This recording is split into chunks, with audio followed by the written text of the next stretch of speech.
Upstream, are you with me?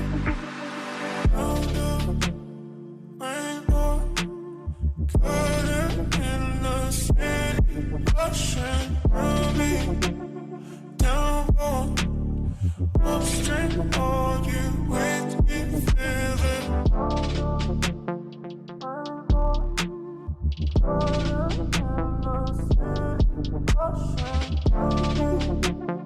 downpour, upstream, are you with me?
Good afternoon, everyone. BC Richfield here, coming to you live from London. It's just gone a couple of minutes past midday, making it a few minutes past 1100 UTC. A really big shout out to everybody that's watching this live today, as well as everybody that's watching this on recording. So we find ourselves at a very interesting and exciting point at the moment for cryptocurrency, all right? So what we're looking at here is Bitcoin being incredibly close to its all-time high, right? So what you'll notice is on the screen at the moment, I've got this inside bar pattern. Now that's what we've really been focused on in terms of watching for this breakout. But obviously something that would be remiss if we didn't add it to the chart right now would be this, all right?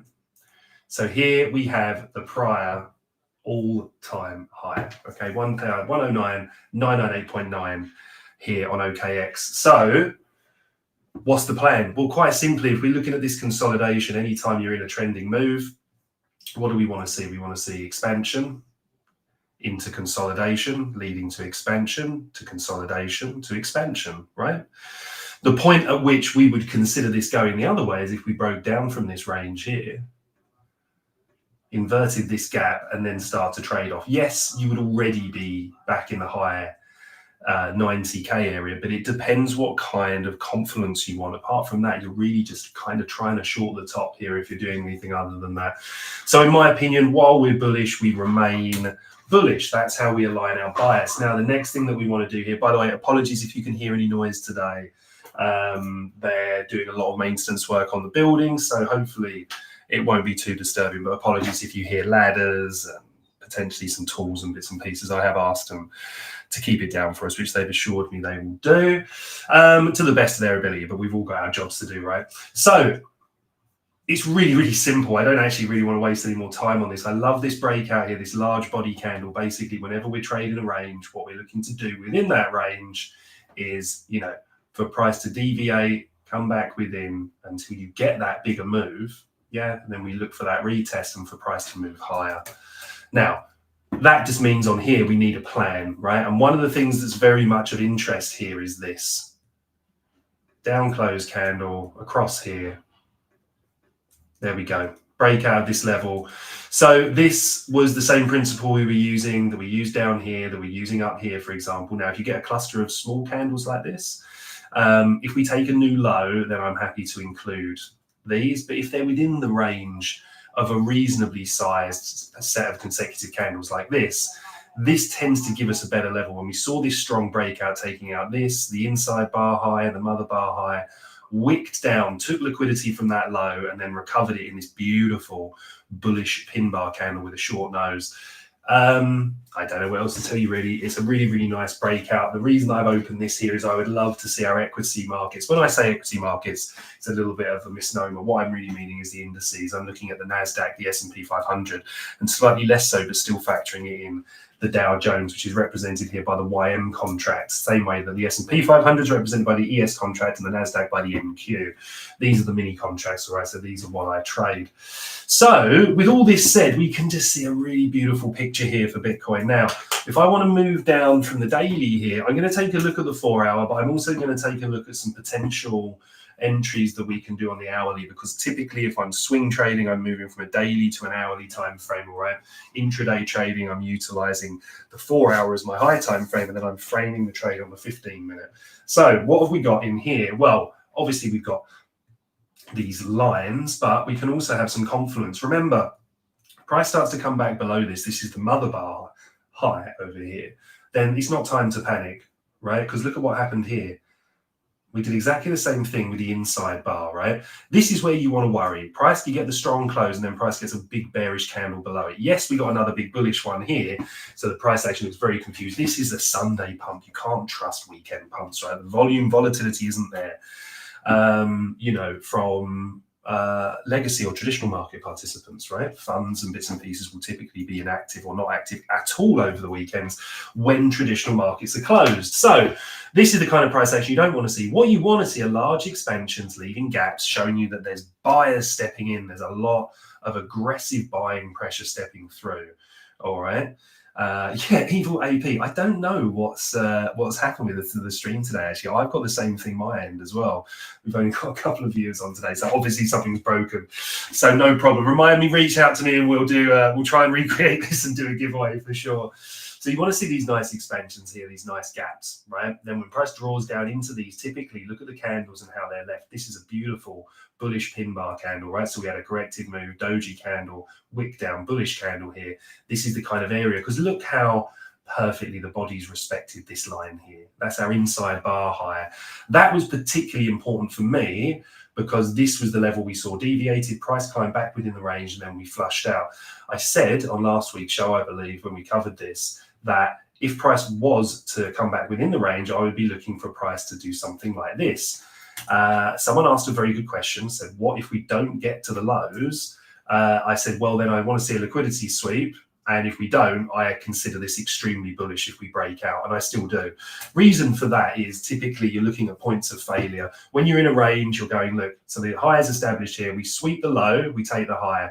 We take the high, we deviate, then it looks like we're coming back for the low. If we fail to do that at any point, this for me is a really, really, really strong sign that the bulls have stepped in. However, we obviously still need to frame it from here because we can't just sit there, you know, reviewing old data. This gap here is very, very key. So basically the plan is this, right? For price to hopefully, if we get it, draw down a little bit more to this support level here, or confirm this level of support after breakout, yeah, into the gap here, back up above this. And I really do think we're going to get some good buying opportunities in here. All right. So that's certainly what I'm looking for on that. Now, for the flip side of this, what would I want to see in terms of a breakdown? Well, I would need to see on a daily scale price back inside this range, closing below the mother bar here, but realistically, probably the inside bar as well, because as we can see before, we got these nice wicks down to this level, retesting into this order block here. All right. And then from there, you know, we've got the demand, price is moving up. Next target is the all-time high at 109,998. Now, I did say I'd have a very quick look at the hourly here, all right? So let's do that. Get our intraday profiles off. So on an hourly scale, then, you know, you can see in here, right? Price is coming in, it's attacking these lows at the moment. So we want to see a strong reaction. One hurdle that price is going to have here on the hourly is going to be this gap, right? Which is a bearish gap. We also have this slither through here, which is known as a balanced price range, okay? So this is a bullish gap, close through with a bearish gap. So all of a sudden we'll see this area as potentially strong resistance. If I want to take longs into these highs, which obviously I do, but I want to do it from the right place, I want to see price close above here and then move higher. We didn't quite get it here, but I've been talking a lot recently about people ask me why I kind of looking for morning star patterns or what morning star patterns are. So I did cover that last week.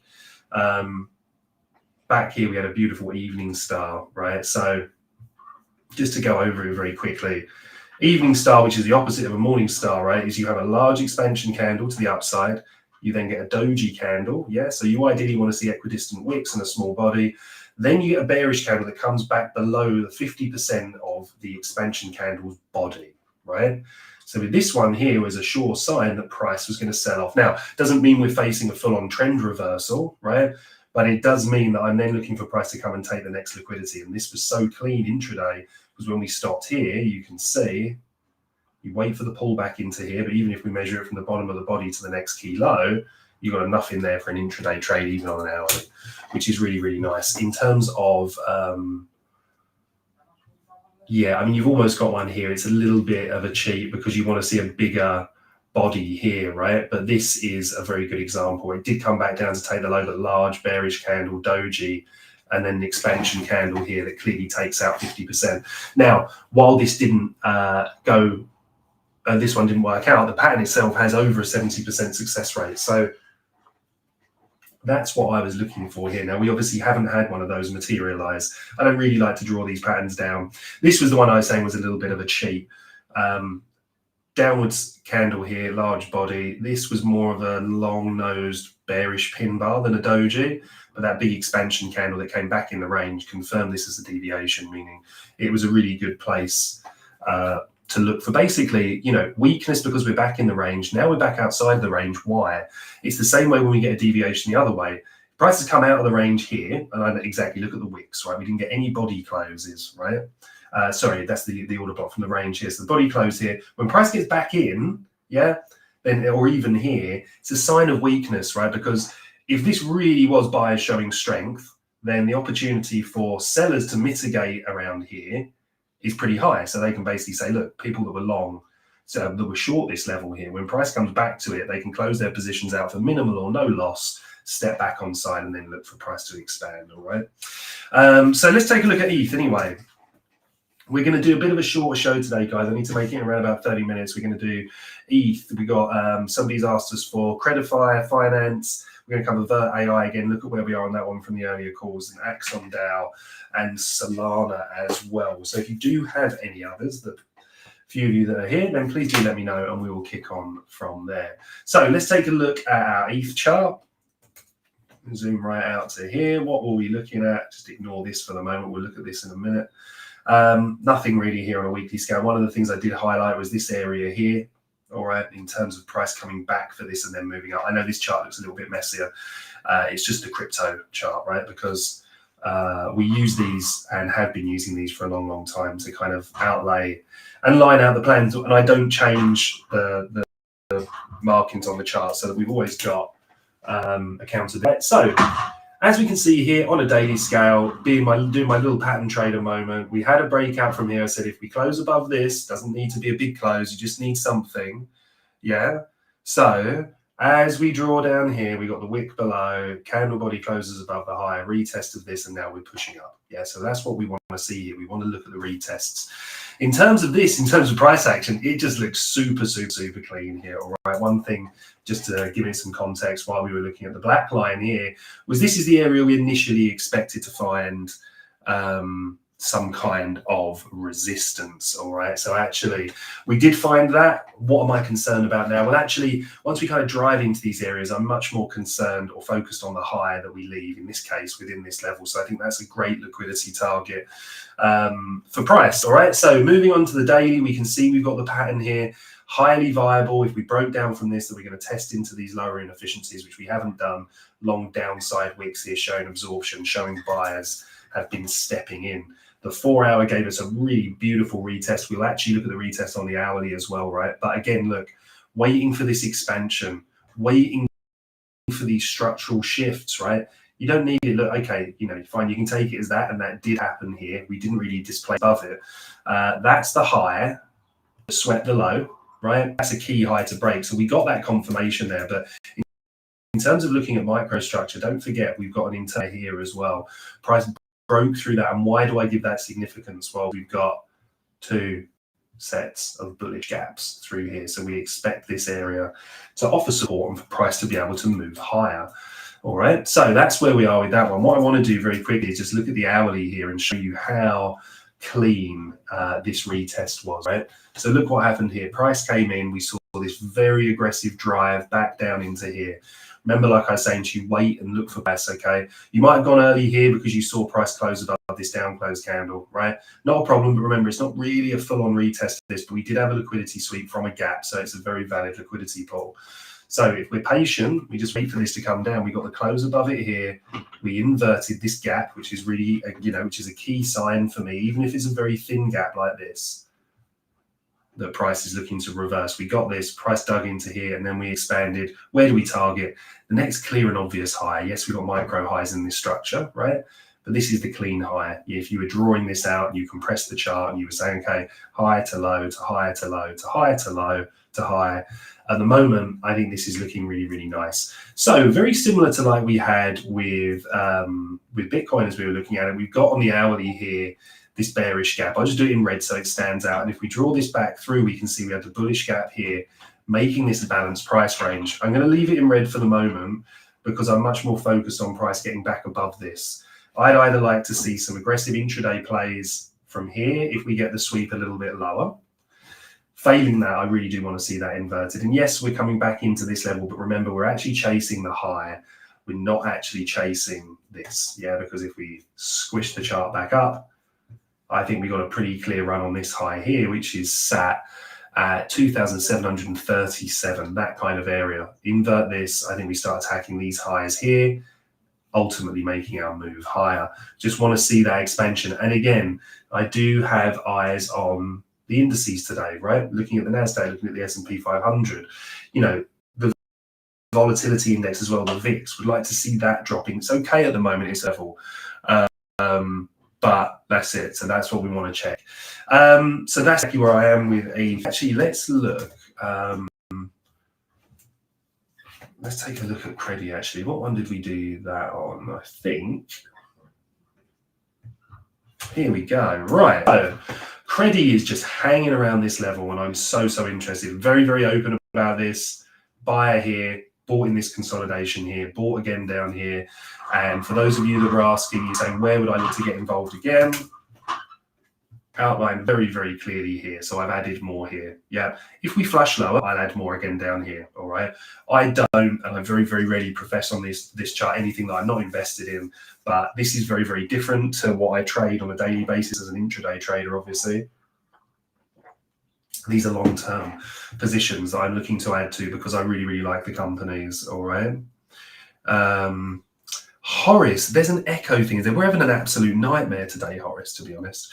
We've got a few technical difficulties coming in, but I don't know if anybody else can hear the echo. If they can, let me know. And I'll speak to the technical team about changing it. I've just actually got a new microphone as well, so I'll get that fired up ready for the next session. So as we're looking at this here, this is just a key area of support. I love the fact we're driving back into these levels. Don't mind us taking out this low here. I think that could be a really good opportunity to move long. But ultimately, look, as we said, when we close below this here, the expectation was to retest this level.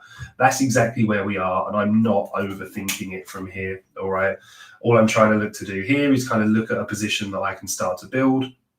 And once again, from these kind of levels, what I'm looking for price to sweep some liquidity and then have a strong expansion, right? I like to see a gap, like a bullish gap left, right? Something like that would be a wonderful play here on Credit. On the lower time frames, on the daily, I'm happy to hold it where it is. Let's take a quick look at Vert AI, actually. This has been a really, really interesting one because, again, we can see here, just take you back to the weekly, not really here other than the fact we're respecting the down close candles. So that's still, holding bullish for me. Once again, this was a key level, still is a key level. We have closed underneath this now, right? This was from quite a while ago, right? So again, balanced price and expected distance. Look what happened when it didn't. When price came up, stalled at this resistance level here, this then offered perfect support and is continuing to hold. So because it has relevance, that's going to be my line in the sand, right? That's going to be, okay, we get this and we start seeing retests of this. We're coming deeper into this gap, and I think we're coming deeper down here. all right? As this arrow signals, this is what I'm looking at in terms of price movement. We invalidated this order block. Again, remember, we're very high in the move here, so we need to be cautious if we're looking for longs from here. You know, you want to ideally be looking down here, yeah. This order block here, again, this one kind of just holding on by the skin of its teeth at the moment. We had this gap here as well. Now, when you invert a gap like this, you expect price to move lower, but not if you're also respecting key support as well as a bullish order block here. So at the minute, a little bit neutral on this one, but I do think it's a great investment opportunity. As I said before, if we're going to look at this on the 4 hour, yeah, we've had that little initial expansion here, right? But look how price failed to kind of displace above the high. Not really convincing, is it, right? What I tend to look for is if we see this reversal move here, see how price, this is the key low we were interested in here, right? Look how price has blitzed through it. Then when it looks to return to a gap or a high, this is when you can look to get short. That's what I want to see the reverse of here, right? We've got a brilliant start because on the 4 hour, we can see we've inverted this gap. This should offer support and has done already, inversion support. Just want to see that larger expansion. Let's get ourselves back above this resistance level here. And just to put a number on it, around about 0.22760, hold this, and then I think we can really rip from there. So that's the. Now, the other one I wanted to cover, someone keeps asking me about this, so I am going to cover it for you guys, is Axon Dow. Yes, this is another one of my investments. I did speak about it a little while ago. I did put it out on Twitter as well. Again, this area is just a good buy zone for me, right? If we zoom right out here, you know, I love projects like this, right? They're coming down into the bottom here. Something you can do is if we just get our volume on here, we're just talking about how volume was kind of very flat going into this, right? We've seen it started to uptick a little bit. Unfortunately, I can't make that any bigger, that volume for you, but no, I can't, can I? But there is just a little uptick, right? We're just starting to climb up a little bit here, which I really, really like. And that's because it wasn't just the expansion candle. Then we've had 1, 2, 3 consecutive volume candles rising, not by a ton, agreed, right? But let's take a look at what we want to see here. Now, this is nice actually because we can start to see the longer wicks working their way down into the lows. I really would prefer to have seen price sweep something like this. The fact we've left equal lows here and with this one here, maybe a move where we do this. I don't know what that's doing there. Maybe a move where we do this. Then we kind of move out higher, I think would be really good. This was the initial stage here. Maybe that's what that black line was. I might have moved it. This was the initial kind of change in delivery, right? We had the close above. Now this level's being respected. While we hold this, I think price could really move up from here. But again, you know, would be nice to see sort of an uptick here in volume. Yeah, so you just want to start seeing the candles doing this, right? Oh, obviously without that wonky end to. And then what you've got is that nice kind of uptick in volume as well, showing you that buyers are potentially stepping in. All right. So that's what I'm looking for on there as well. Again, I just think these are really, really golden opportunities here because, again, do your own research. Not telling you to go and buy these, just informing you where I'm at. And I just think any that look in and around here at the moment, if they're at key support, the market's looking good, it's looking bullish. We've got slightly recovering equity markets today as well. Obviously, we want to see that on the longer term. Then I think we can really, really look to push on from there. So let's take a look at Solana as well. Here we go. So Sol is actually really behaving well, all right? Just kind of picking this out onto a weekly for you. This was the key support we were looking to hold. We had a very small close below this here. I was then saying, okay, if we really kind of hold another candle below here, then I expect these lows to be attacked. This low here, which is within the gap. But also as well, this, you know, you've got this consolidation here that led to the big rip. So we have to be careful. Like I said, not really open to shorting this. We need to see price kind of really start closing in below this low here at $78. The reason for that is because this is a really key consolidation, right, that led to a big rip. This was resistance that then turned to support. This whole area is held. So as soon as we got back above this area here, I was very bullish. Then if we look on here, we can follow the plan all the way up, right? We got the inversion here. We got the bullish order block confirmed. We got entries here from the bullish gap, expanded above, inverted this level. This held really nicely. We then, oh, let's just come off there. We then set the bullish order block, expansion, held the bullish gap. Notice the repetition here because we're in a trending market. So once again, we've taken out key liquidity here. We climb back below. We set the bearish order block, which is offering resistance. The reason we were looking at this was to drive down into this bullish gap, which we've now got. If we look down in the bullish gap, we want to see that expansion, shifting structure. Unfortunately, the high is all the way up here. So even though we've had this marginal expansion here, which has done a great job, in truth, we draw this in green as well. We can see the support given by the gap. Now price is pushing up, looking to attack this high. Again, want to see that nice expansion deep into this area here. I'm not as concerned about this line now. It's the liquidity resting above it. But we'd look to staircase into positions here with the down closed candles being respected. Right, just a couple of things to cover with you guys as well. The volatility index here, as we can see, we're back down. We're holding below 20 here. This is normally a really, really good sign for risk assets. You want to see this below this level and ideally trending down. The dollar index has been a little bit of a strange one at the moment, right? So need to remember that we've got very different catalysts driving the dollar at the minute. So it doesn't necessarily have the same correlation it normally does with risk assets like crypto. But while we're below the range low, we want to see this continue to push down. And then somewhere towards midline here, we can see last time we got to this area, we had a deep run, recovery, ran up to the range high, held here, run on the lows, back above, came back underneath for a deviation, in, retest, range highs, deviated this level. Since then, we've broken down. We're now kind of selling off lower.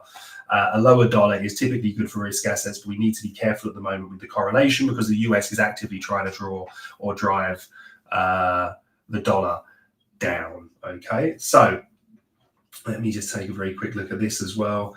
The last thing that I just wanted to cover, Bitcoin dominance. All right, so we can see here long-term trend line through here, although very wonderful trader and a dear friend of mine explained recently, actually, when you really zoom out, it actually is just holding this massive channel from before. We had this deviation below and we step back in. You don't see tons of trend lines on my chart, something I'm very well versed in from studying them for a number of years, but I don't do tons of swing trading anymore. But if something is this obvious, you don't need to have it in the exact place either, right? But just symbolic of higher lows, grinding the way up. This is the first real aggressive move below. I know a lot of my very top altcoin chums are looking for this thing to get down below the 50s to have a real kind of ripper alt season. But I think it might be a little bit different this time around. We were looking and discussing the idea of capital flows and, thinking about how the market used to work, thinking about the capital flows into Bitcoin and how that strength is now offset by a lot of traditional market adoption. So it's a really, really interesting dynamic at the moment in the markets. One last thing that I've got for you today as well is just to take a look at our news. So we are the 21st of May today. We have no red folder news hitting the US. They're the key markets that we're looking at. We do have crude oil inventories, and we do again have another FOMC member speaking. I think that led to a little bit of turmoil in the markets yesterday. I know some people that traded it particularly well. I didn't take any trades yesterday on the NASDAQ or anything. I found it actually conditions quite choppy, aligned with my kind of interim and high time frame bias. I know some people out there that made some really good trades on it though, so certainly not saying it was untradeable. But for my system, it wasn't giving me the entries that I wanted, and I was kind of staying clear anyway because we just had talks throughout the entire day. So this is because there's an event at the moment, so which is the mausoleum. So as the mausoleum speeches continue, there's a little bit of a chance that injects some volatility if there's any real kind of hawkish or dovish tones, hawkish being akin to bearish and dovish being akin to bullish. All right, guys, so thank you very much for sticking with me for this shortened session. Hopefully we got through a lot of value for you this time, and I will be back with you all on Monday for our regular show, and again next Wednesday for the Alt Request Wednesday. Please do have a fantastic week ahead, have an even better weekend. Everything's looking pretty bullish from a risk perspective at the moment, so no point fading it early. If it does come back down, we'll reassess our plans. As always, we've always got plans to trade this both ways. But as it stands, looking for these levels to hold, looking for a little bit of improvement in the indices down here. And from there, I think we're really setting ourselves up to fly. Wishing everyone a great week ahead. I look forward to seeing you all around the nest.